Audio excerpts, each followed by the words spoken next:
Hey guys, it's Isabel and today I'm going to be reviewing The Death Code by Lindsay Cummings. This book is the second and final installment in the Murder Complex series, which I absolutely love. When I read The Murder Complex, I fell in love.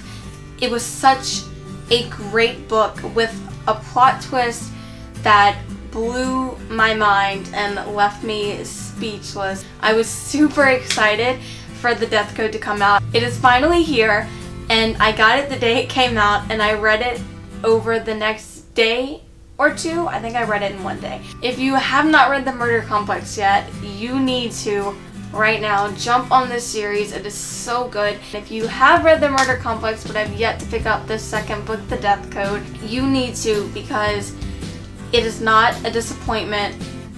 It's so good, and in my opinion, it is not as good as the first book. I enjoyed this one very much, and it's definitely one of my favorites, and I loved it, and I still consider it a great part of the series, and I wasn't disappointed by it. But if I had to rank the books, I definitely would keep The Murder Complex as my favorite, and then The Death Code as my second. That is it really for sort of the non-spoiler section. I don't want to go really into it and spoil it for people who haven't read the book yet, or for people who haven't even started the series yet.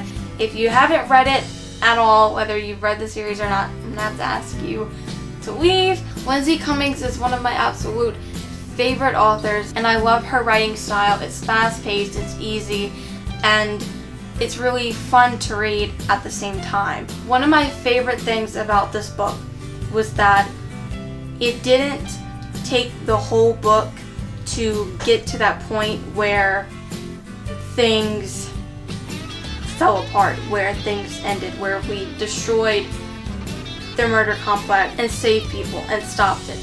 I was suspicious of that. I thought going into the book that that was what was going to happen, but it didn't.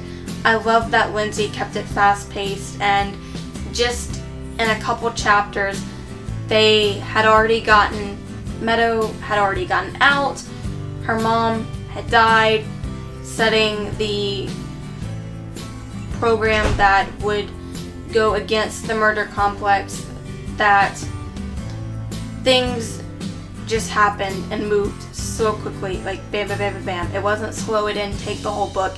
It really took its own direction, and it went off, and it led us into another part of the story rather than focusing on it for a long time.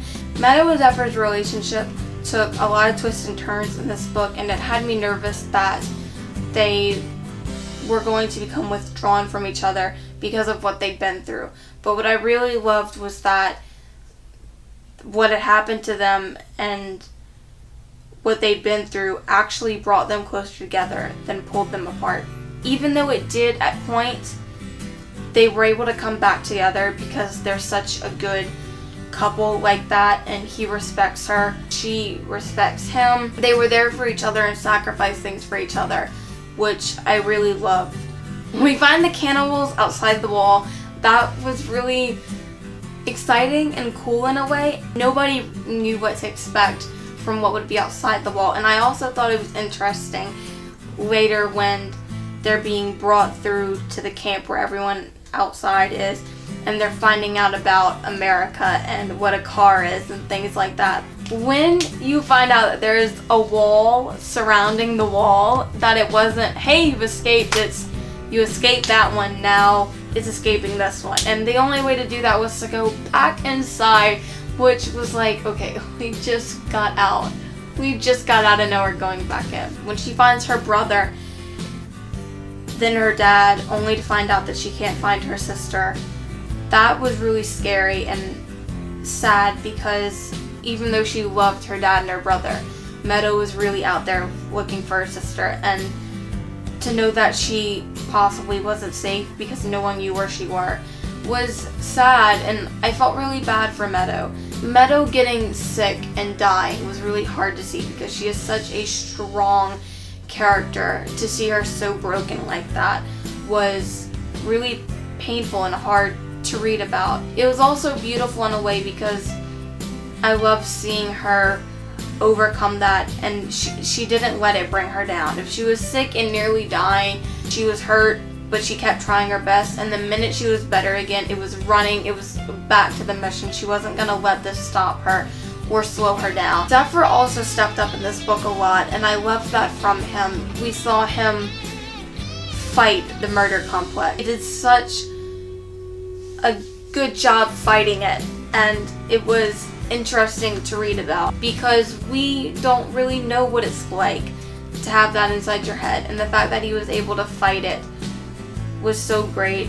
I felt for him a lot when he talked about the pain of it and how hard it was, but he kept going. When we come up with the plan to go inside and how Meadow's going to be like her mom and we were going to break in, that was really interesting but also scary, like Zephyr described, because she looked so much like her mother, and Meadow became very fearful of how much she was becoming like her mom. When Zephyr killed her mom, I was waiting for the moment where he would have to tell Meadow, because Meadow openly speaks to him. She's like, whoever killed my mother, I'm gonna rip him to shreds and kill him. And knowing Meadow, that's gonna be a brutal death, Zephyr is just like, and shuts his mouth. Was not going to say anything. I was like, you've got to be kidding me. I had mixed emotions about what should have happened with her mom, because I did want the murder complex to end, but I feel like Zephyr just killing her on the spot was kind of harsh,